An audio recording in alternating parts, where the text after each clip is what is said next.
8장 13절 내가 또 보고 들으니 공중에 날아가는 독수리가 큰 소리로 이르되 땅에 사는 자들에게 화가 있으리니 이는 새 천사들이 불어야 할 나팔 소리가 남아 있음이로다 하더라. 우리 지난 시간까지는 네 천사를 통한 나팔장에서 확인했다 했고, 이제 13절 우리 본문 읽은 대로 새 화가 선언되어지는 모습을 이제 확인하게 되어집니다. 과연 우리 성도님들은 어떤 삶을 목적으로 삼고 또 어떤 것이 복이라고 여겨지고 어떤 것이 화라고 여겨지는지 진짜 의문이 들어요. 과연 우리가 본질을 추구하고 있는가, 여전히 가시적인 것들을 통해 가지고 혹시 우리의 인생을 판단하지는 않는가라고 하는 것을 아마 본문에서 보여주는 그 그림이라고 보여집니다.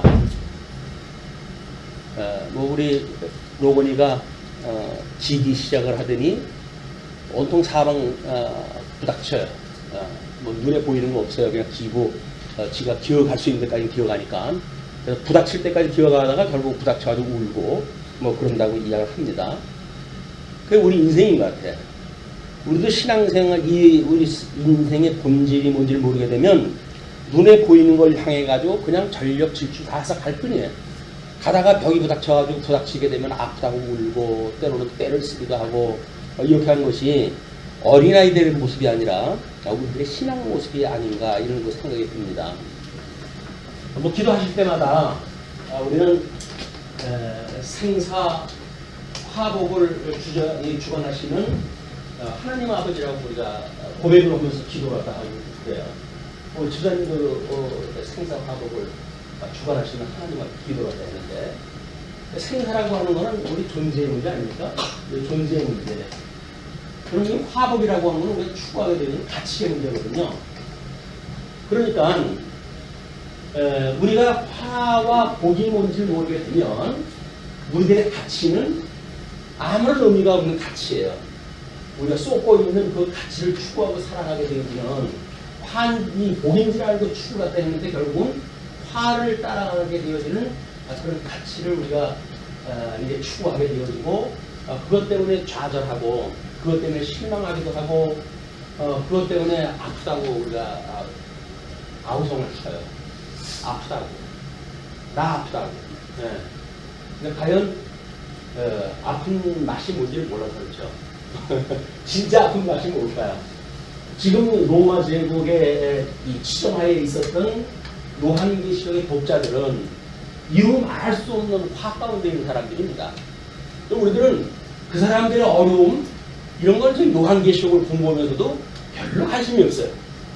그리고 우리 눈에 보이는 지금 우리들이 살아가고 있는 이 세상에서 나한테 주시는 복이 뭘까 라고 하는 걸 추구하고 살기 때문에 공부는 요한계시록을 통해서 공부를 하고 있고, 삶은 여전히 21세기 오늘날 우리가 하루 세 끼 먹고 살아가는 것이 우리 인생의 전부라고 판단을 갖고 살아가는 거예요. 그렇기 때문에 우리는 성경을 배우는 일과 성경을 배워가지고 익히는 일이 이원화가 되어져 있어가지고 이게 하나로 엮이질 않아요. 그렇게 배우는데도 불구하고 배우는 거는 우리가 이성적으로 공부를 하는 거니까 내름대로 해가지고 성경의 원리를 잘 파악이 되어지고 그러기도 하죠. 또 성경에서 이야기하는 하나님의 존재 문제를 이야기하기도 하고 하나님의 속성이 어떠하다 이런 것도 이야기를 하게 되어지고 그렇게 되는데, 실질적으로 우리의 살아가는 삶에 있어서 이 화와 복에 대한 문제는 별로 성경이 말하는 바하고는 상관이 없어요. 내가 원하는 걸 추구하는 것이 복이라고 느껴지기 때문에 그렇습니다. 그런데 우리 성경을 통해서 보게 되면 하나님의 섭리는 전부 이 섭리예요. 이 섭리. 그래가지고 하나님의 섭리 사역이라고 이제 이야기를 하는데, 이 섭리 사역 이것이 이 화와 복을 갖다가 섭리해 가시는 일이거든요. 우리 존재로 이제 이야기하는 건 우리 아담 창조했던 그런 그 이야기이기 때문에 이거는 우리 창조 사역을 통해 가지고 아담을 지으셨던 일이거든요. 지었던 아담을 통해 가지고 섭리 사역을 했을 때 과연 이 화로 인해 가지고 우리 존재가 마치 사단에게 매여져 있어 가지고 살고 있으나 사는 것 같지 않은 그런 그 인생을 살기도 하고, 다행히 하나님께서 복을 주시게 되면 우리는 우리 죽었던 우리를 살리셨다라고 고백을 하면서 예수 그리스도를 찬양하고 예수를 그리스도로 갖다 믿는다고 하는 믿음 안에 세상에 어떠한 역경이라 할지라도 우리는 능히 그거를 우리 주님께서 피할 길을 주신다고 고백을 하고 온 거죠. 그게 신앙생활이에요. 그런데 우리 주님하고는 상관이 없잖아요. 우리 신앙생활도 할 때 주님하고는 상관이 없어요. 그냥 내 눈에 보이는 사람들이 마음에 드느냐 안 드느냐의 문제지, 눈에 보이지 않는 주님이야 뭐 나를 사랑하시는 분이니까, 이러거나 저러거나 나를 사랑하신다고 하면 대정죄를 하잖아요. 그래서 우리가 부모님한테 전화도 안 드리는 겁니다. 왜? 내가 부모님 사랑하고 부모님 아시지? 이렇게 해서 전제를 딱 한다고 그래요. 부모님이 어떤 환경에 어떤 어려움을 겪고 있는지 성인에 대해서 자기 가정을 꾸리고 있는 사람들은 별로 관심이 없어요. 왜? 아니 내 삶이 좀 호가속자인데 뭐 한층 건너 나를 낳아주신 부모님에 대해서 그래 애정을 가지고 관심을 갖고 끝없이 우리가 어찌할 거라고 하는 걸 생각하면서 할까? 마찬가지로 눈에 보이지 아니하는 하나님을 경외하는 것이 인생의 본분이라고 우리 대소연입니다를 갖다 이야기할 때 끊임없이 우리가 확인했던 내용입니다. 인생의 제일 되는 목적이 무엇이며 근본되는 목적이 무엇이며, 이것이 우리 하나님 아버지를 경외하고 그분 오직 그분만으로 즐거워하는 겁니다. 그 이야기 아니에요? 살아계신 하나님 믿지 않는데 경외할 하나님이 어디 있어요? 대상도 없지. 우리 연세가 높으셔가지고 돌아가시게 되면 자식들이 마음이 편해. 왜? 아니 우리 공개하고 관심 가질 분 없잖아요. 공개하는데 뭐 살아갈 적에도 그렇게 애를 쓰진 않지만 다른 사람들이 보기에 민망스러우니까 안 할 수도 없고, 남은 사람 보기 때문에 그걸 하긴 해야겠고 힘은 미치도 못하고 그렇기 때문에 우리가 힘드는 거야. 그래가지고 때로는 부모님들한테 화도 내고 역정도 내고 그러죠. 아유, 왜 이렇게 나를 힘들으시냐고. 나이 먹으면 다 힘들게 하게끔 그런 적 있어요. 나이를 먹고는 움직이는 게 다 부담이 돼버린다. 아침에 여기 걸어올 때도 조금 이렇게 언덕이 되어진 것이 과거와는 달리 발바닥에 감지가 되어야 돼요. 발끝에 자꾸 부닥쳐요. 거기에 발이 힘이 없으면 이제 그 다음에 넘어지기 시작을 하는 거거든요. 그걸 넘어지기 시작하게 되면 그 다음에 이제 병원 치료를 해야 돼요. 그런 가족들은 왜 쓸데없이 나가가지고 다치냐고 이렇게 하지, 그분이 지금 어떠한 지경에 되어져 있는지는 별로 관심이 없어요. 내 말 안 들어도 그렇지. 그렇죠. 어렸을 때는 부모님 말 잘 들어가지고 잘 살았나요? 안 그렇잖아요. 예. 여전히 어렸을 적에는 부모님 말 안 들어가지고 자기가 그 지경을 해왔는데도 불구하고 우리는 성장이 되어지게 되면 내가 부양을 갖다 해야 되니까 우리 부모님들한테 제발 좀 가만히 있으라고. 송장입니까? 가만히 있게? 또 우리 이 일이 벌어지니까 할 수만 있어도 가만히 있으라는 거예요. 그게 감옥이에요. 그게 감옥. 뭐 할 바도 모르고 할 거에 대한 거 준비가 안 돼 있고 어떻게 그 귀한 인생을 갖다 살아갑니까?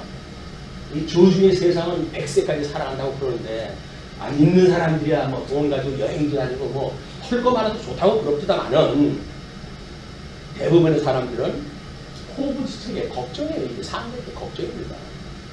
자, 우리 뭐를 추구하고 살아야 될까요, 이게? 성경은 과연 이 화와 복에 대해서 뭘 말씀하다 하실까? 왜냐면 우리가 지금 화가 있으려다 이렇게 이야기를 하잖아요. 그럼 화라고 하는 것이 뭔지 본질을 알아야 그거에 대한 미기를 갖게 되어지고 경계심을 갖게 되어지고 그 화복을 주관하시는 하나님 앞에 우리가 시선이 돌아갈 거 아닙니까?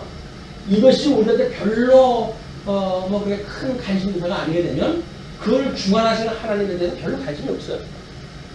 그분을 우리가 관심을 가지려고 한다면 이 지금도 살아계신 하나님, 뭐 처음이요 마지막이 되신 하나님, 지금도 살아계셔서 온 우주만을 통치하신다고 하시는 하나님, 그 하나님이 과연 믿어지는가?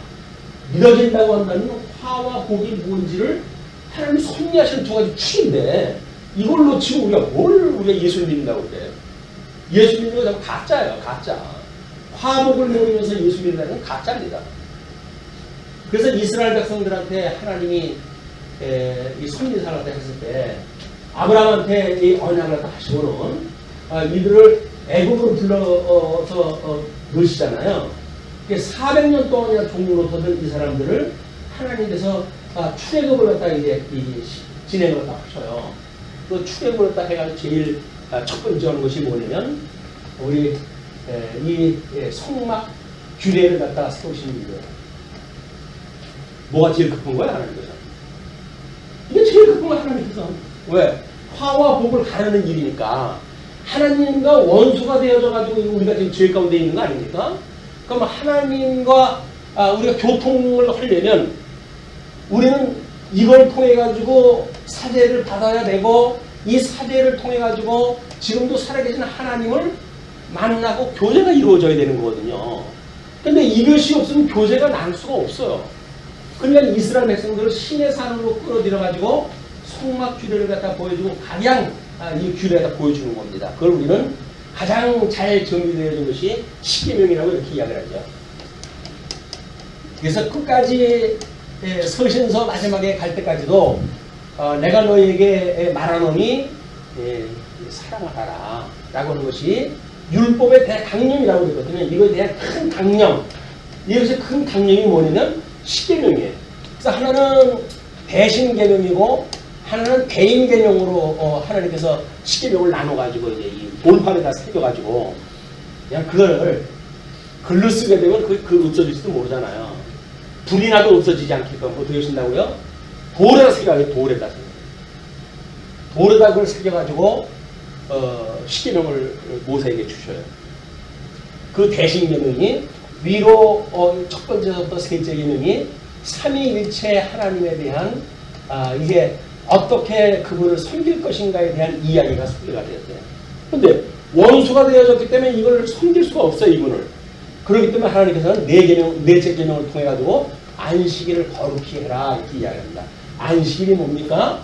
하나님의 안식을 우리가 이해하는 거고 그걸 사모하는 일이거든요. 그것이 뭐예요? 성막 규례를 통해 가지고 우리가 안식을 누리게 되어지는 거예요.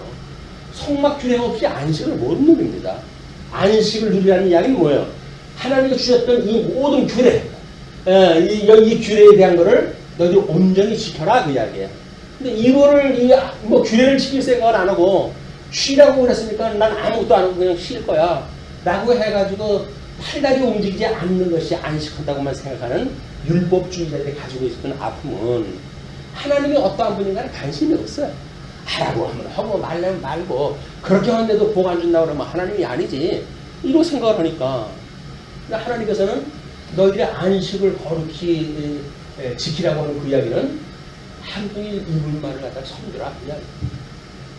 그걸 가지고 신학교에 와가지고 우리가 성수주의라든지 이런 걸 이야기를 하니까 율법적이니 뭐니 해가지고 그래가지고 이 규례에 대한 의미를 갖다 얼마나 그걸 지워버릴지 몰라요.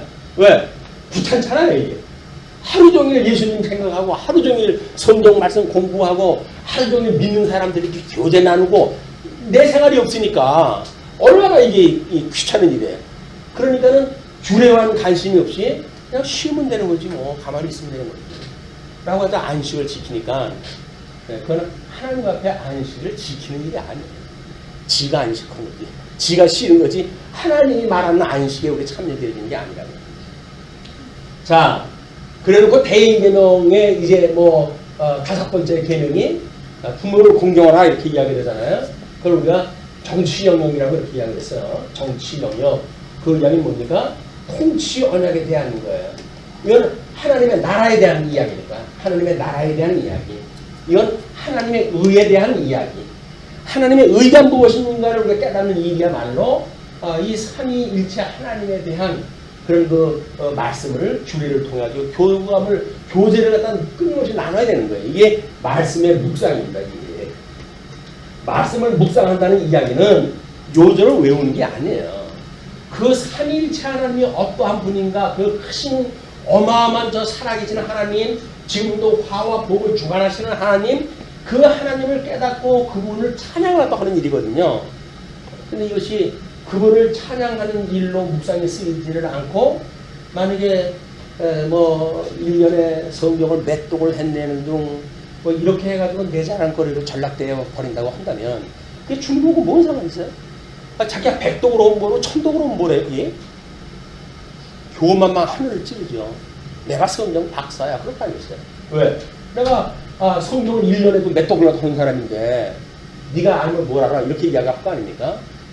우리 예수님 오셨을 때 유대주의자들은 성경을 다 외웠어요. 예.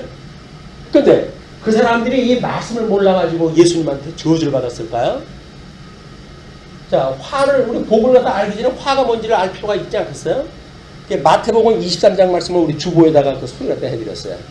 예, 그 박스 안에 빨간 글씨로 해가지고, 23장 13절 말씀입니다. 화 있을진저, 외식하는 서기관들과 바리새인들이여, 너희는 천국문을 사람들 앞에서 닫고, 너희도 들어가지 않고, 들어가려 하는 자도 들어가지 못하게 하는도다. 소문이에요, 소문. 23장에서 지극히 자그만치 7개의 화가 선언돼요. 산상수훈을 통해 가지고 우리 하나님께서 이 복을 갖다 주셨을 적에는 8복을 우리한테 선언을 갖다 하셨잖아요. 근데 23장에서 화를 선언할 때 7개의 화를 선언합니다. 그게 전부 뭐냐면 결국은 성막주례에 대한 의미를 모르는 이런 자들에 대한 저주예요. 이걸 통해 가지고 우리는 하나님 앞에 나아갈 수가 있는데 이 자들은 이 화를 통해 가지고 자기들만 하나님 나라 가지 않는 것이 아니라 일반 사람들도 자기네들이 그들을 전도하려고 해도 온 천하를 다니다가 그래가지고 이제 그 복음을 듣고 하나님을 얘기를 듣고 그럼 그분을 섬겨야 되겠구나 라고 하는 사람들을 하나님 나라 들어가게 못하게 하는 일들이 전부 쟁이들이 하는 일이에요. 네. 지금도 예수쟁이가 그 일을 하고 있고 과거에도 율법을 잘한다고 하는 바리새인들이나 이런 서기관이라든지 이런 자들이 그렇게 한 거예요. 말씀을 모르는 사람은 그 사람들은 상관도 안 합니다. 왜? 아니 뭐 초록은 동생인데 나도 지옥 가는 거고 너도 지옥 가는 건데 뭐 선악을 그렇게 두지 않아요. 그 사람들은. 그냥 세상 사람들이 보는 거 일반 윤리를 중심으로 해가지고 선악을 놓지 뭔가 하나님이 좋아하냐 싫어하는 관심이 없는 사람들이거든요. 그런 사람들한테 포커스를 맞춰가지고 아유 그래도 사람들이 보는데 차마 그럴 수는 없잖아 라고 생각을 하면 산다고 한다면 우리는 사나 마나 인생인 거예요. 왜? 아니 죄구덩이 있는 사람들의 판단에 맞춰가지고 나를 맞춰가지고 살아야 되니까 그게 무슨 존재의 의미가 뭐가 있어요 그게. 이게 이제 우리들의 본질을 갖다가 다시 한번 살펴봐야 될 일들이다. 그래서 7가지 그 화를 이야기해서 주보에다가 특별히 거기에 그 두 번째 그림이에요. 팔복선언과 칠하선언이라고 해가지고 소개해드렸죠. 그래서 그 팔복은 오른편에 심령이 가난한 자, 애통하는 자, 온유한 자, 그 다음에 의에 줄이고 목마른 자, 그 다음에 긍휼히 여기는 자, 또 마음이 청결한 자, 또는 화평케 하는 자, 의를 위하여 박해를 받는 자. 이 복의 복. 그 복이 누구라고요? 복의 근원이신 이 안식을 누리게 하시는 이 주례가 되어지는 이걸 온전히 이루시는 예수 그리스도에 대한 것이 팔복을 선언하면서 내가 복의 근원이야 그 이야기예요. 그러니까 너희들이 나를 믿지 않냐고는 하나님 나라 갈 수 없어 그런 그 이야기예요. 내가 이런 복 있는 자이기 때문에 내가 구약에서 언약되어진 메시아야. 그러므로 너희가 이러한 메시아를 믿지 않는다고 한다면 너희는 하나님 나라 들어갈 수가 없어 라고 하는 이야기예요. 이 복의 근원이신 예수님을 우리가 믿는다는 게 그거 아닙니까? 우리는 온통 죄 가운데 저주받아 다 죽어주는 자들인데 우리가 어떻게 엉감생심에 살아나가지고 하나님을 바라볼 수가 있겠어요. 우리 예수부터 복의 근원이신 예수 그리스도가 우리의 모든 저주를 대신 지시고 십자가에 못 박아 죽으심으로 해서 우리의 죄를 용서해 주셨단 말이에요. 이게 놀라운 이 사죄의 문제 아닙니까? 예수를 믿고 우리가 모든 저주로부터 용서함을 받았다고 하는 그런 이 크기가 얼마나 크기로 비교가 될까요? 우리 인생 100번을 갖다 지나가도 못할 거예요, 크기가. 우리 별로 크게 느껴지진 않잖아요. 그냥 겨우 우리 삶에 대한 걸 가지고 유익이 있냐 없냐라고 하는 걸 판가름을 가지고 하니 참 인생의 이 존재 자체가 너무 가치가 떨어뜨리는 거예요. 자기의 가치 문제를 아주 별 볼 일 없는 거에다 맞춰가지고 우리가 인생을 산다는 이야기는 인생을 허비하는 겁니다. 정말 우리가 그것이 가치로운 일이라고 한다면 이 복의 근원 되신 예수 그리스도 한 몸을 이루어가지고 이분을 경외하는 인생의 본분을 다 할 수 있다고 한다면 우리는 그게 내 존재 이유예요. 예수 믿고 우리가 예수 그리스도 저주를 모든 저주의 사함을 받고 예수 그리스도 인하여서 새 생명을 얻게 되어졌다. 새 생명. 이 새 생명을 얻었다는 게 뭡니까?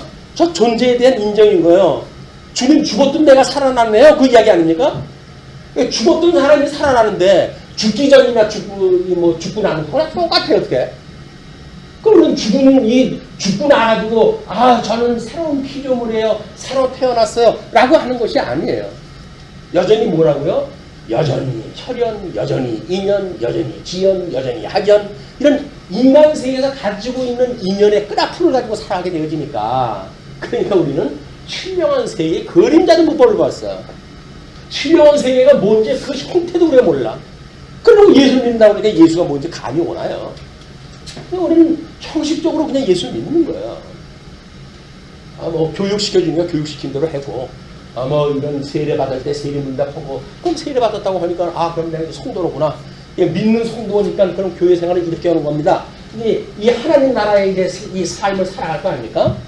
이 하나님 나라의 삶을 살아가는데 이 다섯째 계명에 일단 정치 영역으로부터 문제가 발생되어지는 거예요.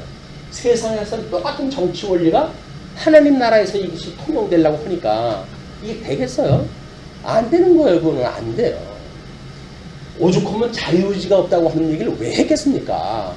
기고만장하게 이런 걸 자꾸 왜곡을 시키니까 아주 그걸 싹을 잘라버리기 위해서 자유의지가 없다고 이야기를 하는 거거든요. 근데 자유의지가 있어도 우리가 할 수가 없어요. 스스로 인간이 이게 해가는 게 아니에요. 온전케 하신 예수부터 이 일을 다 하기 때문에 복에 들어오신 이분을 믿는 것이 우리 이 일을 다 하는 거다. 그래서 이게 다섯째 계명이 그렇게 하고 여섯 번째, 일곱 번 여기까지 살인하지 마라. 그다음에 간음하지 마라. 이거 전부 그 이야기예요. 여기 경제 영역이라고 그 이야기예요. 경제 영역. 이거 우리가 우리 땅 언약에 대한 이런 걸로 해가지고 이제 이 언약에 대한 거는 이야기도 하고 이것이 우리 그 창세기 1장 28절에 언급되어져 있던 양대 언약의 내용이니까 이거를 언약의 개념으로 해가지고 우리 이해가 다 하는 겁니다. 그런데 세상에는 말이에요. 경제하고 정치가 따로 돌아가진 않아요. 지금 이 국회에서 하는 꼴 보십시오. 전부 당리당락에 의해 가지고 경제가 어떻게 되는 건 그 사람은 관심 없어요. 다음번에 자기가 또 국회의원 돼가지고 그리고 갑질을 하면 살아갈 수가 있느냐 없느냐 그 사람들은 관심 있는 사람들이지 그 사람들이 뭐가 그렇게 애가 끓는다고 해가지고 백성에 배부르게 해주기 위해 가지고 그래 노심초사하고 그러겠어요. 한 놈도 그런 놈 없어요. 백성들을 위해 가지고 정치하는 사람 한 사람도 없어요. 전부 지 배때 배를 위해서 살아가는 거예요. 배를 위해서 살아. 그 다음에 이게 8계명서부터 10계명까지 이게 전부 경제 영역이 살인하지 마라 자선언약이 돼야 돼요. 자선언약. 사회 영역. 그 다음에 여기에 도덕주의 하지 마라. 이게 거짓되이 증거하지 마라. 이런 그 이야기가 8계명에서 10계명까지. 이게 경제 영역이에요. 경제 영역. 이게 땅 언약이에요. 이건 자선 언약, 사회 영역이고. 그러니까 10계명 하나님 나라라고 한다면 이미 하나님께서 창세기 1장 28절에 주었을 때에 나라에 대한 하나님의 원하시는 그런 아름다운 세계가 있는 거예요. 근데 아담이 이 좋은 거를 그게 뭐 대수냐? 선악을 알게 한 가일람하는 딸 먹는 이거에다 자기 인생을 걸어가지고 결국은 사망의 종이 된 겁니다. 사망의 종이 되어 있습니다. 우리는 조상, 우리들의 저 조상이 해왔던 그런 우가 뭔지를 알잖아요. 그런데도 불구하고 예수 그리스도로 인해서 구원을 받았다고 하면서도 불구하고 아담이 했던 일을 그대로 우리가 따라서 이걸 하고 있다니까요. 그게 아니냐고 여태껏 인생을 우리가 살아오면서 예수님을 믿고 살아온 피조물로 살아가면서 아담의 이런 걸로 해서 온 세상에 죄가 들어왔고 그걸로 세상이 망했어요. 우리 예수님으로 인해서만 우리가 회복될 수가 있습니다. 라고 하는 걸 공부하면서도 우리는 추구하는 건 누굴 추구한다고요? 아담의 그 뒤를 그대로 따라가는 거예요. 우리가 따라가고 바라봐야 될 건 예수 그리스도입니다. 그게 인간의 힘으로 안 되기 때문에 중보자 예수님이 하나님인데도 불구하고 인간의 모습을 입고 이 땅에 내려오신 거예요. 이걸 보기 위한 것이 구약성의 전체 그림이에요. 이 주보에 맨 위에다가 언약궤의 이동이라고 하는 그런 그림을 소개해드렸어요. 왜 그렇습니까? 하나님께서 이제 이 광야에서 성막 다 짓고 출애굽기 레위기를 통해 가지고 이 규례에 대한 걸 반복 재교육을 시키잖아요. 신명기에 들어와가지고 이거를 새롭게 세대 교체되어진 사람들한테 재교육을 시키잖아요. 그래놓고 하나님께서 가나안 땅을 들어가게 하신 거예요. 길갈에 제일 먼저 성막을 이끌고 요단강을 건너가고 그 길갈에 진을 쳐가지고 그 길갈이라고 하는 데가 에브라임 지파의 영역 쪽입니다. 거기에 들어가서 그들이 있었는데 이제 우리 마지막 그 사사라고 했던 사무엘 시대 때 사울이라고 하는 그 인생이 하나님 앞에 부름을 받았을 때는 얼마나 부끄러움을 타고 그랬는지 몰라요. 근데 나가지고 전쟁도 하고 보니까 이거든요? 자기 마음대로 뭐가 되는 것 같거든요? 요게 우리 과거에 아주 또라이 같은 정치계에 등장하는 그 인물들, 세계적인 인물들이 다 그렇대요. 처음부터 그런 사람이 없어요. 하다가 보니까는 그게 되는 거예요. 그게 되니까는 그게 점점 도를 높여가지고 완전히 그 악질 노릇을 갖다 하는 겁니다. 악정을 갖다 베풀고. 근데 그게 사람들이 잘 따라요. 이거 재미나네? 그러니까 그 짓을 하는 거예요. 처음서부터 하나님이 그거 아니야 라고 해가지고 무너뜨리면 얼마나 좋겠어요. 죽을 때까지 그걸 하나님께 내버려 두시네, 그걸. 그래가지고 우리 정치계에 제일 그 악질 대통령 정치가가 누굽니까? 생각나시는 게 우리 성경에 나오는 네로? 물론이죠. 현대 역사에 나타나는 정치가는 마찬가지. 하나는 놔버리게 되면 마치 제국을 만들어서 자기가 모든 걸 통치하는 것 같잖아요. 결국은 망하는 것이 이들이에요, 이들. 지금 이스라엘 백성들을 섭리하시는 것이 하나님께서 이 5개의 제목, 다니엘서까지가 우리가 이제 우리 마카비 왕조에 대한 배경이라고 했잖아요. 그걸 통해서 보여줬던 게 다 뭡니까? 이걸 보여준 거예요, 너희들 가지고 안 되는 거야.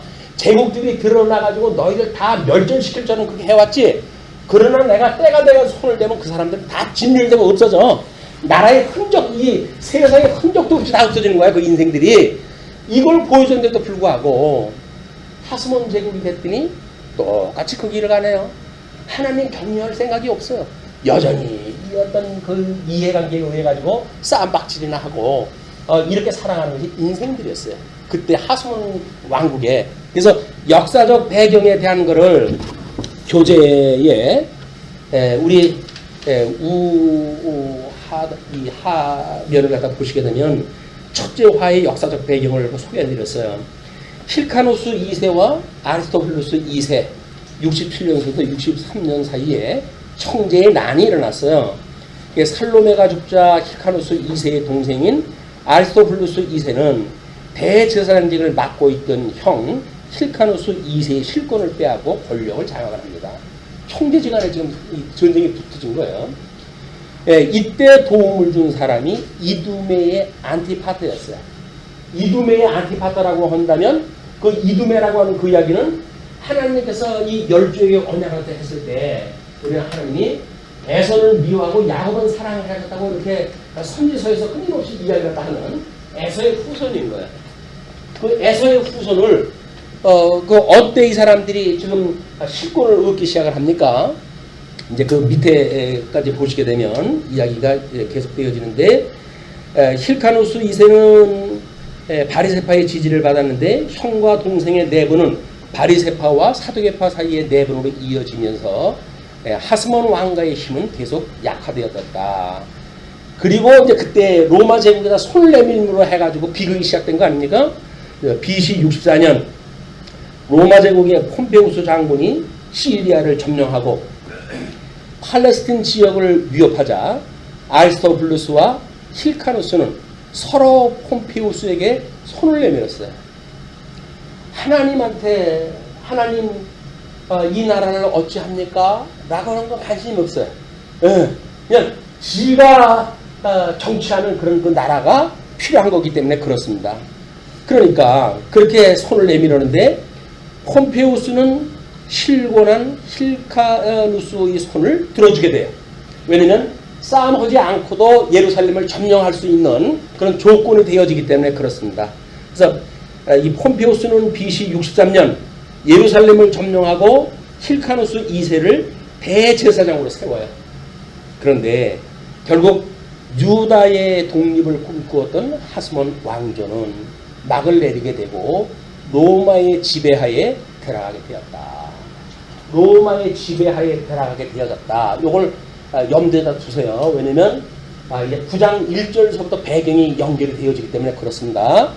한편 이때에 이두메 지역의 이 안티파터가 로마 편에 서서 도움을 주었는데 율리우스 카이사르는 이두메인인 안티파터를 유대를 다스리는 행정관으로 임명이 되어져요. 그 행정관으로 임명이 되어지기 때문에 그 안티파터의 영향력이 미치는 이런 그 일들이 자그만치 63년에서 지금 로마 제국이 침략을 했다 하는데 10년 지나서부터 그 다음에 예수님 오시고 요한계시록 끝날 때까지 결국은 그 이두메 출신의 가문이 이스라엘을 완전히 장악하게 되어지는 겁니다. 전부 거짓 왕이라고 그랬어요. 헤롯은 유다 지파가 아닌 사람들이 왕이 될 수 없는 거거든요. 근데 헤롯의 그런 계통을 통해 가지고 정치적인 농락에 의해 가지고 결국은 왕을 세우고 그리고 이제 유대라고 하는 나라가 이 형식적으로 존재가 되어지니까 그 노래는 그 나라는 그냥 형식적인 존재일 뿐이에요. 이런 것이 지금 우리 주보에 소개해줬던 그런 그 배경이기도 합니다. 그래서 그 예루살렘 성전 변천사도 어디 소개를 갖다 해드렸어요.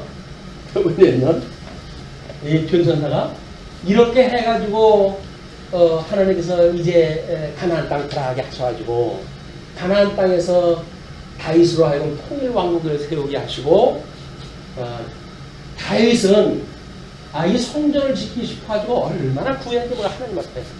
그냥 하면서 넌 안 돼. 너는 손에 전쟁을 위해서 피를 많이 흘렸기 때문에 너는 안 되고 내가 내 아들에게 성전을 짓게 해가지고 내가 너와 같은 왕으로 세울 거야 라고 이야기해가지고 다윗의 아들 솔로몬에 의해 성전이 지어지는 거야. 성전이 지어지다 얼마 안 있어가지고 솔로몬은 죽고 르호보암이 여러 번에 의해 남북이 갈려져 버리잖아요. 북쪽이 국호까지 끌고 가요. 국호까지. 열지파가 나라 전체가 아닌 거예요. 남쪽 유다는 뭐만 남았다고요? 유다 지파 한 지파가 남았어요. 그럼 뭐가 남았어요? 그래도 하나님께서 이걸 남겨놨기 때문에 열지파 수로 해가지고는 대세를 이루고 있는 북쪽 이스라엘에 대한 하나님의 관심이 있는 게 아니라 여전히 남쪽 유다의 유다 지파를 통해 가지고 다윗의 위를 이어져가는 이런 왕위를 통해 가지고 이루어가는 남쪽 유다를 하나님의 나라로 인정해 주신 거예요. 왜? 이들만의 성전 제사를 통해 가지고 하나님과 이 사귐이 가능하기 때문에 그런 겁니다. 아니 세상 이치로 보게 되면 열지파인데 대세인데 그쪽에 손들어 줘야 되는 게 맞는 거 아닙니까? 안 그런 거예요. 하나님의 일은 수에 있는 게 아니에요. 근데 우리는 세상에 살아가는 전부 수에 익숙해져 있으니까 나이가 몇이냐? 28 청춘입니다. 그러면 아이고 좋은 때네 그러잖아요. 나이가 얼마나 드셨습니까? 아유 저 이제 70이 넘었습니다. 아유 가실 날이 오지 않네요. 별별일 없네요 이제. 그 얘기예요. 구성원들도 당신 할 역할이 없어지네. 그 이야기에. 남아있는 사람 누구? 이 팔청족 똑같은 청춘들만 이제 앞으로 아주 양양한 그 앞길이 좀 나머져 있는 세대들 아닙니까? 거기에만 관심이 있는 거예요. 이게 눈에 보이는데 빠져버리는 거예요. 그러니까 백발이 아무리 존귀하다고 이야기를 갖다 하고 성경에서 백발 앞에 너희들이 공경을 갖다 해야 된다 이렇게 이야기함에도 불구하고 백발을 누가 존귀히 여깁니까? 지금 세상에. 어떻게 하면 빨리 우리 영향에서 벗어나게 하실까라고 하는데 우리 관심 있지 백발에 관심 있는 사람이 없어요. 근데 백발이라고 하는 건 뭡니까? 이 하나님이 자손언약을 이뤄가는 진리의 계승의 맥이에요. 그때는 이 어떤 그 자자손손을 통해 가지고 복음이 증거되어져야 되니까 진리가 전승되고 보수되어지는 거 아닙니까? 주님의 몸된 교회 하는 사명이 뭘까요? 이걸 하나님의 나라, 우리 이 땅에서 누리는 것이 주님의 몸된 교회 생활인데 교회의 기능적인 사역이 뭐죠? 진리 전승하고 진리 보수하는 거예요. 여기서 손잡고 사랑해요 무슨 어쩌고 저쩌고 라고 하는 것이 필요한 때가 아니라니까요. 진리를 우리가 지키고 진리를 보수하는데 우리가 포커스가 맞춰져야 되는 거예요. 내가 뭘 배우고 있지? 이거 배우는 걸 어떻게 우리 다른 사람들한테 알려주지? 그게 전동거거든요. 근데 나 하나 진리 알았으면 됐지. 무슨 내가 교회에 관심 있다고. 전도를 갖다 하고 그러네요. 우리 권사님 저거 책사 은지가 몇 달째가 돼요. 저야 한 달마다 와가지고 옆에다 계속 놓지만은 10,000원이면 저기 보내줘요. 이렇게 20권씩 10,000원이면 보내줘가지고 전도용으로 쓰라고. 그럼 환불해요. 내가 집에 나갈 때 돈 내가 귀찮게 전도를 필요 없는 거예요. 교회에 뭐를 잊어버리고 있다고요? 사명을 잊어버리고 있는 거예요. 그리고 뭐만 봐요? 눈에 보이는 것만 보는 거예요. 눈에 보이는 거. 신령한 세계는 안 보이니까 눈에 보이는 세계만 보고 우리 살아가니까 힘든 거예요. 교회 생활이. 교회 생활이 재미가 없어. 툭 하면 상처 있고 툭 치면 아프다고 고함치고 이래가지고 세상에서 살기 힘든데 교회 와서라도 좀 마음 편했으면 좋겠는데 교회보다 더해. 힘든 게. 아이고 이 꼴 저 꼴 안 보고 조용히 초에 묻혀 사는 거 낫겠다. 초에 묻히고 가겠네. 중들이 가는 거야. 중들이. 아픔을 통해 가지고 우리가 하나님 배우는 거예요. 아픔을 통해서 예수 그리스도의 고통을 우리가 감지하다 하는 거예요. 주님이 나를 위해서 어떻게 돌아가셨는지를 깨닫는 것. 아픔을 통하지 않고 배운다고요? 이론으로 그렇게 배워진다고요? 공감이 없어요. 그래가지고 별로 상대방이 아프다고 해도 아픔이 뭔지 몰라요. 왜? 공감이 안 되는데 어떻게 아픔을 알아요, 우리가? 상대방을 우리가 안다는 게 아니라 공감을 갖다 해야 되거든요. 아프겠다. 우리는 자녀들이 어디 기어다니다가 부닥치게 되면 제일 먼저 엄마가 뛰어가가지고 잡아주는 거 아니에요? 그리고 거기다가 효과도 없지만 체면 치료를 갖다 시작을 하죠. 호호 불어가면서 안 아파 나는 거야. 됐어 괜찮아 울지 마. 아이들한테 보이는 그런 그 정성이 왜 교회 성도들하고는 도대체 그런 교통이 없게 될까요? 이게 우리들의 한계인 거예요. 이걸 우리가 아파할 수 있는 예수 그리스도의 십자가의 죽으심에 대한 걸 우리가 감지할 수 있는 이거를 하나님께서 또 와서 돌아가실 수는 없잖아요. 그러니까 주님께서 우리들의 당신을 믿는다고는 종들을 보내준 거예요. 그럼 우리 성도는 누구라고요? 예수님이 보내준 선지자라니까요. 작은 예수님들이 다. 근데 그분들이 아픈 거는 곧 예수님이 내가 이렇게 아픈 거야 라고 하는 걸 알려주는 거거든요. 근데 그 예수님으로 보여요? 왼수로 보이는데? 그 예수님이 아니지. 왼수지. 그 왼수끼리 어떻게 사랑을 합니까? 원수로 사랑을 하고 하면 사랑하고 대인 개념을 주셨는데 안 되잖아요. 끊임없이 예수님을 바라봐야 되는데 예수님을 보이지는 않고 더듬 해도 예수님이 안 보이네. 이게 우리 안타까운 거예요. 우리 성경을 통해가지고 66권 성경을 통해가지고 성경이 말하는 바가 바로 이겁니다. 이 십자가의 도입니다. 이 십자가에 의해서 우리가 새 생명을 얻었습니다. 하나님 나라의 백성으로 살아가게 되어지는 겁니다. 그게 아무리 선포가 되어진다고 하더라도 기막에 갖다 했는가? 아니. 주님의 몸된 교회가 어떻게 살아가야 되는지 지금 로마 제국의 이 학정은 점점 깊어지고 성도들은 야 주님 오신다 그러더니 오시지도 않고 무슨 재림은 재림이냐 끝나는가 보다. 짐승표를 받아야 매매도 할 수가 있을 거 아니에요. 그 사람들하고 뭔가 세상 사람들하고 교통이 돼야 뭔가 입에 푹치려고 살 거 아닙니까? 그렇게 살아가다 사람들이 자꾸 떨어져 버리는 거야. 자꾸 떨어져 버려. 그러니까 하나님께서 요한을 불러가지고 요한아 내가 지금 너희한테 고통을 주는 것이 너희들 고통 느끼는 걸 내가 보기 좋아서 그러는 거 아니야. 내가 너희들을 처절하게 사랑하기 때문에 내가 사랑하는 예수 그리스도의 아픔을 너희들한테 깨닫게 하는 거야. 그러니까 너희들이 그걸 믿음을 가지고 이 시대를 제대로 이 역사를 이해를 하지 않으면 너희 환경을 제대로 이해하지 않으면 너희들은 다 시험에 들어가 넘어져. 그러니까 내가 지금 이 가르쳐주는 예수 그리스도의 계시라라고 보내줬잖아. 그거를 네가 써가지고 내가 사랑한다고 하는 너희의 교인들한테 이 말씀을 전해가지고 주님이 고통을 주는데도 불구하고 그게 우리 하나님께 주신 권세로 말미암은 거라고요. 그렇기 때문에 우리들한테 주어지는 게 한계가 있다고요. 그래서 이기는 자를 골라내기 위해서 이 옥석을 가리기 위해서 주님께서 이렇게 하시는 거라고요. 우리를 시험을 갖다 주시는데 이거에 결코에 빠지지 않게 시험에 들게 하지 않는 자들을 위해서 주시는 거라고요. 이걸 믿게 하기 위해서 이 기록을 하게 하신 거예요. 그러니까 요한계시록을 우리가 공부하면서 나는 주님께서 이렇게 이마에다 인을 쳐가지고 너는 내 거야 라고 도장을 찍어 놓으시고 우리 어떤 시험에 들더라도 주님께서 나를 건져주신다는 이야기로구나 라고 하는 걸 깨닫고 거기서 용기를 얻고 소망을 갖고 믿음의 생활을 허란다는 이야기란 말이에요. 이게. 근데 이것이 아무런 영향력이 없다는 이야기는 말씀에 운동력이 없는 거예요. 뭘로만 들었기 때문에 그럴까요? 생명력으로 듣는 게 아니니까 그냥 어떤 논리적인 이해로만 이야기를 하게 되면 이건 시험에 듣는데 얼마나 그게 힘든지 몰라요. 시험에 들어가지고 힘들다고요? 하나님 앞에 우리가 아우성을 쳐야 될 거 아니에요. 하나님 나 시험에 들게 하지 말아주세요. 우리 주님께서 가르쳐준 기도입니다. 나 이 시험에 들면 안 돼요 주님. 나가 이 아우성 쳐서 기도를 갖다 해야 될 거 아니에요. 우리 주기도를 강조하면서 얼마나 강조했던 내용입니까? 시험에 들게 하지 마시옵고 시험에 들게 하지 마시옵고 시험에 들게 하지 마시옵고 툭 놓으죠. 그래 시험에 우리 다 시험에 안 드는 사람들이니까 내가 보기엔 시험에 들었는데 시험 다 안 들었대. 저 멀쩡해요. 목사님 아무 생각 염려하지 마시고 저 멀쩡합니다.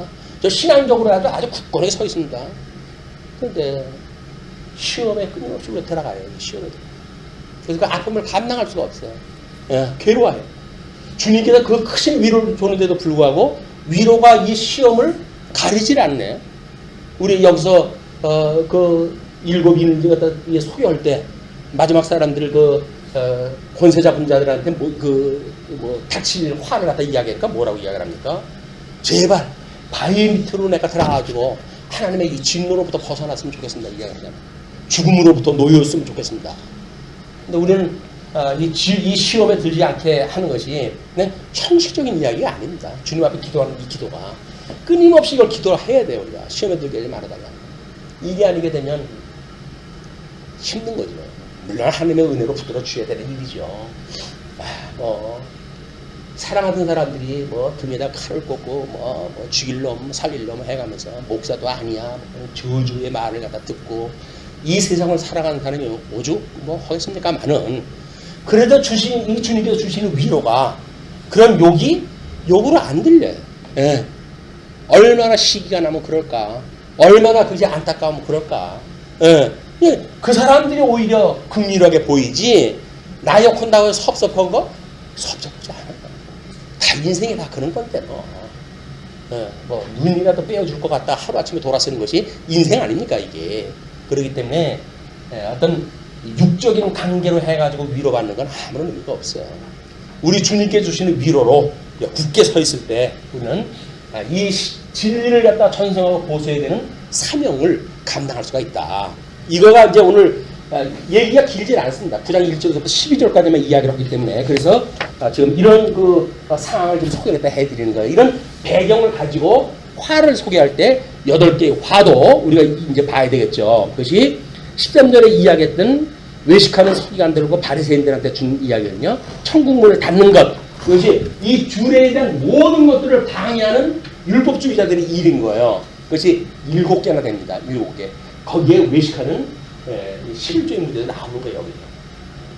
이런 논리 속에서 이 11조를 따지 않고 교회 돈 내라고 하는 데다 그걸 끌어다 쓰니까 이것이 어려움이 있는 거지만 11조 문제가 뭡니까?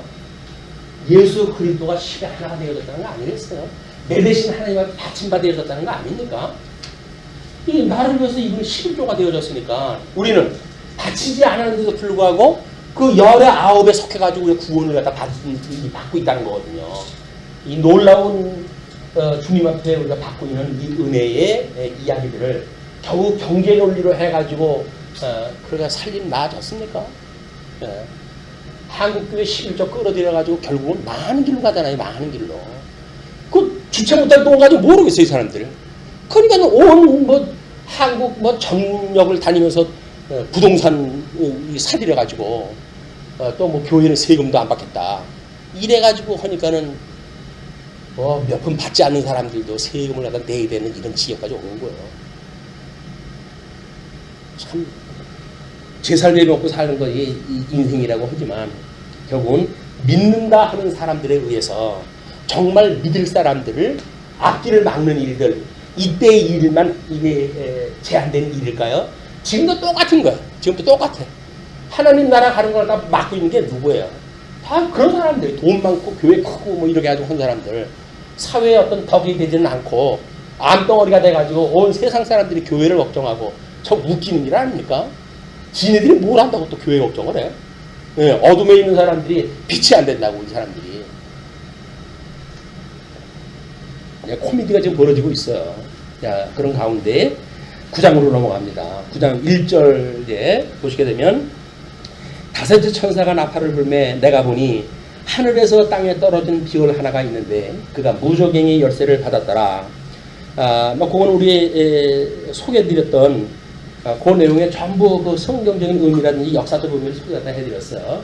잠깐 보시면 될 것 같습니다. 그래서 별 하나가 떨어졌다라고 이야기했을 때 떨어졌다고 하는 표현이 천사가 떨어졌다라고 하는 건 말이 맞지 않은 것 같고 사단이 떨어졌다라고 하는 건 말이 되는 것 같아요. 그래서 이걸 사단으로 이해를 하는 사람들인데 무저갱 열쇠를 사단한테 주지는 않습니다. 하나님 천사한테 주지. 근데 문학적 표현이 별이 떨어졌다고 그러는데 별을 그 천사라고 해가지고 별이 내려오셨습니다. 이렇게 존칭을 하면 그 이야기가 될까요? 문학적 표현을 갖다 이해를 못하니까 떨어졌다라고 하는 그것에 포커스가 맞춰져가지고 사단으로 이해를 하는데 그렇지 않다. 저는 하나님께서 천사를 보내가지고 때가 되면 이 무저갱의 열쇠를 줘가지고 열게 한 거예요. 그 무저갱 열고 나온 게 뭐예요? 이게 황충이 나오는 거예요. 황충. 우리 잠언서에서의 이런 말하는 이제 벌러지들, 메뚜기 떼니 이런 거는 임금이 없다라고 소개가 되어져 있거든요. 근데 요한계시록은 임금이 있다고 이야기하는 걸로 보아서는 여기서 나오는 황충은 잠언서나 구약에서 이야기하고 있는 그런 벌레, 단순한 벌레가 아닌 것이 분명하죠. 이 이야기는 황충은 결국은 하나님께서 문학적인 표현을 통해 가지고 그동안 활동을 못하게 했던 자들을 드러나게 하신 일을 소개하는 거예요. 그것이 지금 거기에 소개되어진 것이 그렇습니다. 이 황충의 출현 배경은 다음과 같다 이렇게 이야기했다 했죠. 그래서 넷째 줄 그 후반주에 파란 글씨로 써놓은 데가 있어요.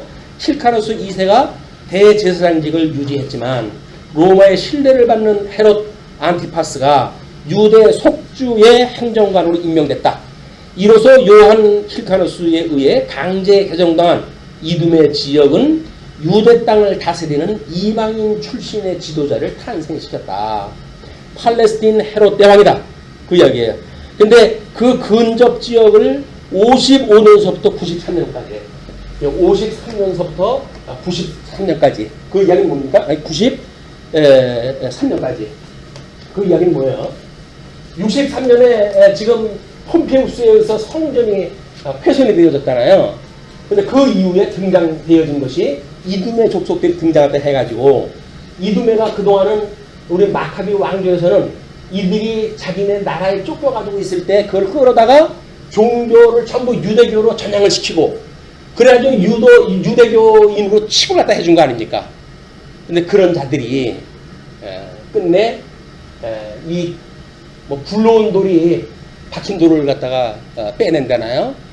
이 자들에 의해 가지고 이스라엘 모든 유대주의자들이 고난을 당하기 시작을 하는 거예요.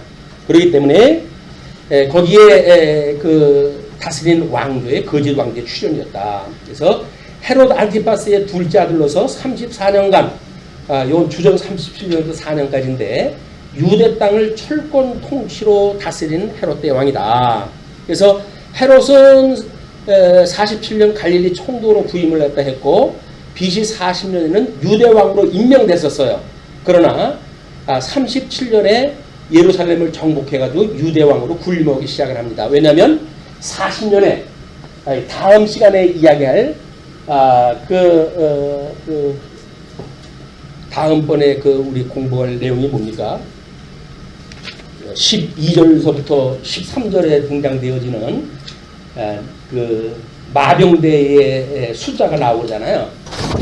이런 그 역사적 배경에 의해서 출연하여야 될 그 사람들이 60년에 예루살렘 성전에 다시 한번 침입을 갖다 해 들어와요. 그래서 그거에 의해서 네로가 다시 로마로 도망갔다가 로마의 왕으로부터 왕으로 완전히 명령을 받고 이제 옴으로 해가지고 이스라엘 통치가 본격적인 통치가 되어지는 겁니다. 그래서 이 이스라엘 왕이 유다 지파가 아닌 이두메 출신의 왕인 적그리스도의 통치 시대가 열린 것이다. 근데 이제 상황이 9장 2절부터 그가 무저행을 여니 큰 구멍에서 큰 화덕의 연기 같은 연기가 올라오매 해와 공기가 그 구멍의 연기로 말미암아 어두워지며 또 황충이 연기 가운데로부터 땅 위에 나오매 그들이 땅에 있는 정갈의 권세와 같은 권세를 받았더라. 나와가지고 권세를 받았어요. 이 황충이 이제 권세를 받았어요. 누구에게인가 권세를 받았는데 이 권세에 대한 것은 나중에 임금으로 해가지고 11절, 12절에 소개가 되어지니까 이 어떤 권세를 받았는지 뭐 왕권을 갖다 이제 인정받았다 그 이야기입니다. 결론적으로는. 그래서 그 상황이 소개가 되어지는 거예요. 그래서 역사적인 내용을 보시게 되면 파란 글씨로 폼페우스는 예루살렘 정복 이후 마카비 왕조의 알렉산더 얀네우스가 확장시킨 유대 땅을 세 번을 갖다 해요. 그래가지고는 유대인들이 많이 사는 지역인 유대, 그걸 이두메를 갖다 포함해가지고 베레아, 갈릴리 지역을 적대 관계에 있는 시리아와 데가볼리 지방으로 에워싸요. 그리고 그 지중해 해변에 위치한 그리스 도시를 해방시켜 유대인들의 해양 진출을 원천 봉쇄하다 합니다. 뿐만 아니라 유대 속주를 시리아 속주의 관할을 받는 하부 속주로 강등시키고 자신의 부장인 스카우루스를 족대 총독으로 임명하다 합니다. 그 로마는 1차 3두 정치 제국의 길에 한 발 다가가기 시작을 하고 이스라엘 백성들은 이제 그 자들의 농간에 의해 가지고 완전히 그들의 하수인이 돼버리는 이런 꼴로 전락이 되어지는 것이 그때 상황의 어떤 상황을 지금 소개를 다 하는 거예요. 그것이 뭐냐면 거기에 황충이 가운데서 땅 위로 나오고 땅이 있는 정갈의 권세를 갖다 받았는데도 불구하고 그들에게 이르시되 땅의 풀이나 푸른 것이나 각종 수목은 해하지 말고 오직 이마에 하나님의 인침을 받지 않은 사람들만 해하라 하더라. 그래서 여기서 아직도 예수님은 누구만을 보고 갖다 하고 계시는 거예요? 시험에 들게 하지 않은 사람들은 하나님께서 이미 택함을 받은 자. 그래서 이건 우리 7장에서 뭐라고 소개가 되어져요? 우리 순교에 대한 그런 걸 감행해가지고 하나님 앞에 흰옷을 입고 나오는 무리들, 그걸로 소개가 되어진 사람이 시험에 빠진 사람들이. 그래서 예수님이 오셨을 때 예수님이 오셔가지고 복음을 증거하고 성령이 오셔가지고 주님의 몸된 교회가 섭리되어질 때 사도 바울의 베드로라든지 이런 사람들의 전도에 의해 가지고 3,000명, 5,000명 이렇게 3,000명, 5,000명이 구원의 역사가 일어나잖아요. 이 사람들 입 맞은 자로 해가지고 이때 보호를 받은 사람들인 거예요. 아무리 세상이 그렇게 해도 하나님의 백성들을 하나님이 지키시는 거예요. 그리고 뭘 해먹겠다고 하는 사람들, 이건 다 쓸어가지고 하나님께 버리시는 것이 하나님의 섭리 역사입니다. 자, 그렇기 때문에 하스몬 왕자의 불순종으로 선민인 유대를 새로운 짐승 권세인 사단에게 맡기신 것이다. 우리 그 일곱인을 갖다 뜰 때에 선지서의 그 예를 들어가지고 전부 소개가 됐잖아요. 그냥 그 선지서의 예대로 이게 다 이루어지고 있는 거예요, 지금. 그렇게 모형이. 그 다음에 이제 그 3절 우리 읽었던 것은 권세를 갖다 이야기를 하는 건데, 그 권세 받은 것에 대한 거를 두 번째 줄 뒷부분에 보시게 되면, 정관의 권세를 받은 황충은 악과 불의로 가득 찬 선민을 파멸하기 위한 하나님의 심판의 도구인 것이다. 주권을 상실한 채 살아가는 모습을 갖다 이야기를 하는 거죠.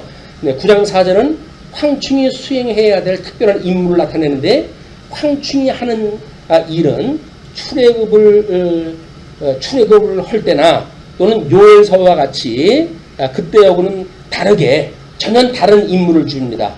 그것이 뭐냐면 하나님의 인을 맞지 않은 사람들만 해치는 거예요. 출애굽을 할 때라든지 요엘서에서는 뭐예요? 하나님의 택한 사람들을 보호하시는 그런 그 일을 하기 위해서 대적을 멸하는 걸 예를 들었는데, 그 예를 통해 가지고 이들은 택함을 받지 못한 자들을 이제 시험에 던지도록 하는 그렇게 역할을 하다 준다는 거죠. 네, 9장 5절입니다. 그러나 그들을 죽이지는 못하게 하시고 5달 동안 괴롭게만 하게 하시는데, 그 괴롭게 함은 정갈이 사람을 쏠 때 괴롭게 한 것 같더라. 우리가 고통을 느끼게 되면 차라리 죽는 게 낫다고 그러잖아요. 혜진이 아빠가 이제 보훈주사에서 이제 이렇게 깨어나가지고, 근데 그 고통이 얼마나 고통스러운지 제발 죽고 싶다고 그래요. 제발 죽고 싶다고. 죽는 게 아픈 건 나은 거예요. 우리가 이 세상에 죽는 것이 겁난다고 그러죠. 죽는 게 겁나는 거 아닙니다. 죽기 전에 고통 때문에 우리가 힘들어하는 거지. 죽는 거야 나도 모르는데 눈 감으면 가는 건데 그게 뭐 힘들겠어요. 근데 그 죽기까지 고통이 이루어갈 수가 없는 거야. 그래서 우리가 죽는 것을 무서워하는 거거든요. 사람들의 그 이해가 그렇게 소개가 되죠. 그렇게 정갈이 사람을 쏠 때같이 되어지는데 괴롭게만 하고, 그리고 정갈이 사람을 쏠 때같이 괴롭게 하는 것 같다. 그날에는 사람들이 죽기를 구하여도 죽지 못하고 죽고 싶으나 죽음이 그들을 피하리로다. 그것이 황충이 활동하는 시기, 이걸 5개월이라고 이렇게 이야기를 하죠. 이 5개월은 뭡니까? 황충이 봄에 이제 새끼로부터 이제 성충이 되어져 가지고, 그리고 다시 알 까고 죽을 때까지, 이게 황충이 활동하는 시기를 갖다 이야기를 하는 거야. 그죠? 활동하는 시기까지를 그렇게 설명하다 한 거다. 자, 그러면서 이제 그런데 그러면 그 사람들의 그 모양이 어떠냐라고 하는 거를 7절서부터 이렇게 소개를 하죠. 10절까지 전쟁을 위하여 예비한 말들 같은 황충의 모습을 소개합니다. 그러면서 황충들의 모양은 전쟁을 위하여 준비한 말들 같고, 그 머리에 금 같은 관 비슷한 것을 썼으며 그 얼굴은 사람의 얼굴 같고, 이제 그런 그 이야기도 거의 소개를 갖다 해드렸어요. 황충의 그 모습에 대한 거를 뭐라고 그랬냐면, 그 우리 환란 기간과 황충의 모습이라고 하는 그 내용 중에 네 번째 줄을 보시면, 황충의 모습은 요엘서를 차용했다. 요엘서 2장 4절 말씀을 인용하다 해가지고, 로마 군대의 힘을 빌린 그들의 모습은 전쟁을 위하여 준비된 말들처럼 재앙을 시행하려는 황충들의 준비가 완벽하게 무장되었음을 시사한다. 금 같은 면류관, 이건 능력과 권세를 소유하고 이미 있고, 그 얼굴은 사람의 얼굴 같고, 이거는 황충이 선민의 자리에 있음을 이야기하는 거겠죠? 이게 이름의 사람인데도 불구하고 유대인들이 보기에는 유대인이라고 하는 이름으로 지금 이들이 활동을 하다 하니까 얼굴이 사람하고 똑같아요. 유대인들하고. 그렇기 때문에 그런 그 모습을 다 하고, 그 다음에 그 긴 머리털, 이건 이제 로마 기마병들의 말들의 그 말갈기를 표현하는 것 같기도 한데, 또 그 이는 사자의 이 같으며 라고 이야기했다 했잖아요. 요엘서에는 침략국의 모습을 수사자의 이와 암사자의 어금니를 가진 것으로 묘사가 되어지는데, 이거를 차용해가지고 좀 설명하다 하는 겁니다. 대적자들의 모습이 어떠한지. 그러면서 또 철흉갑 같은 흉갑이 있고, 이렇게 해서 흉갑은 가슴을 보호한 갑옷을 철로 만들어졌기 때문에 그걸 이제 표현하는 이이기도 하죠. 또 그 날개들의 소리는 병거와 많은 말들이 전장으로 달려 들어가는 소리 같으며, 또 요엘서 2장 4절과 5절 말씀을 인용하다 한 거지만은, 일단 뭐 전쟁에서 사용되는 말들이니까 그냥 로마 군인들의 그 말 모습이 어떨까? 요걸 보여주시게 되면 요 모습이, 황충의 모습이 그냥 제대로 이해가 될 것 같아가지고 교재 뒷면에다가 로마 기마병을 그림을 소개해드렸어요. 그걸 보게 되면 지금 요한이 계시를 받아가지고 묵시적인 내용을 기록을 했다 한 내용들은 이 기마병들의 모양을 그대로 기록을 한 거예요. 묵시문학적으로 기록을 한 거예요. 여기다가 이상한 뭐 이야기하고 그럴 거 없습니다. 그냥 그 보여진 걸 그대로 기록을 했다 했기 때문에 그렇습니다. 그렇게 하고 그 다음에 뭐 수많은 병거들의 소리 같고라고 하는 그 이야기는 수가 엄청나며 그 공격이 신속하고 강함을 시사한다. 그래서 헤롯은 주전 39년에 40년에 이제 그 파르티안인들에게 의해서 쫓겨났다가 39년 만에 다시 이제 그 로마군을 이끌고 들어와요. 승전고를 울리고 예루살렘에 입상을 했다 해가지고 왕권을 다시 회복을 했다 하는 이런 그 역사적 배경이 있습니다. 자, 그런 뒤에 10절, 11절, 10절까지 이제 그걸 봤어요. 10절에 또 정갈과 같은 꼬리와 쏘는 살이 있어 그 꼬리에는 5달 동안 사람들을 해하는 권세가 있더라. 이거는 이게 받은 그 권세, 받은 권세. 그걸 해하라고 했는데 죽지는 않을 정도로 고통을 주는 그 해가 뭐냐면 바로 독침을 쏘는 그런 그 벌레들처럼 고통을 갖다 줬다. 그런 그 이야기죠. 자, 그렇게 하고 이제 11절과 12절 보시게 되면 황충들의 임금인 무적행의 사자 아비돈, 아블로온이 소개가 되어집니다. 그들에게 왕이 있으니 무적행의 사자라.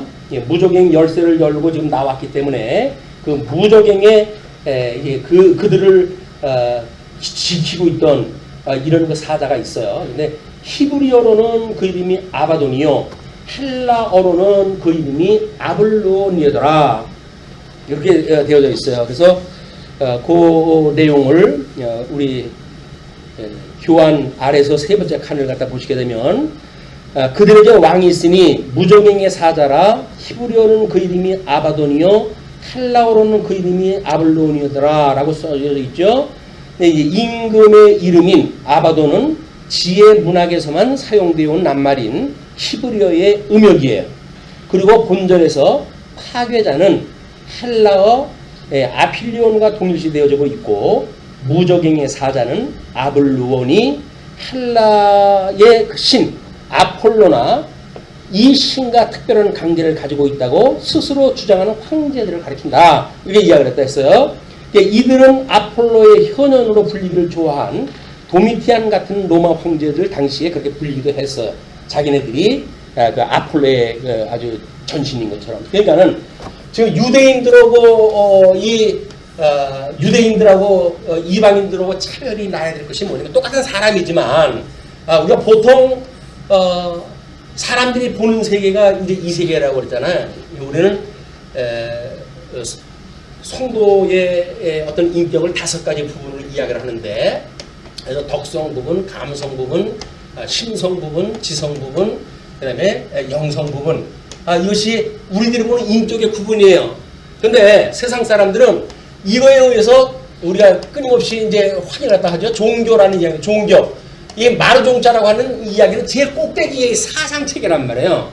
그 사상을 이들이 어떤 사상을 가지고 있는가가 뭐 그 로마의 그 신화에 대한 이야기들, 이게 전부 지네들 황제가 나라를 그렇게 해간다고 하는 걸 그려낸 그림들 아니에요. 지금도 그 신화를 가지고 이 우리들의 삶을 해석하고 하는 사람들이 인문주의 그 인문학자들이 하는 일이에요. 신화를 가지고 풀어가지고 인생사를 논하고 그러지 않습니까? 근데 성경이 아닌 걸 가지고 하는 그런 그 신화, 이런 그 신화는 결국은 사람들을 잠식을 시키는 일이다.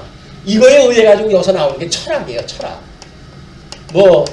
밝을 철자를 갖다 쓰지만 밝지를 않습니다. 이미 어두운 가운데 내버려 둔 사람들은 전부 우둔하게 되어졌거든요. 이 지성이 우둔하게 되어졌기 때문에 우둔하게 되어진 사람들이 철학을 만들어낼 수가 없어요.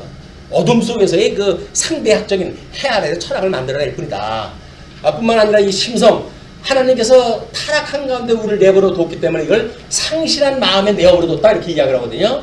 네, 하나님을 상실했던 이런 그 마음을 가지고 있는 사람들에게 마음보가 고우면 어쩌다고요? 안 되는 거예요. 그런 걸 가지고 이 사람들이 인간의 어떤 평화를 갖다 구가하는 것이 심리학이라는 이야기입니다.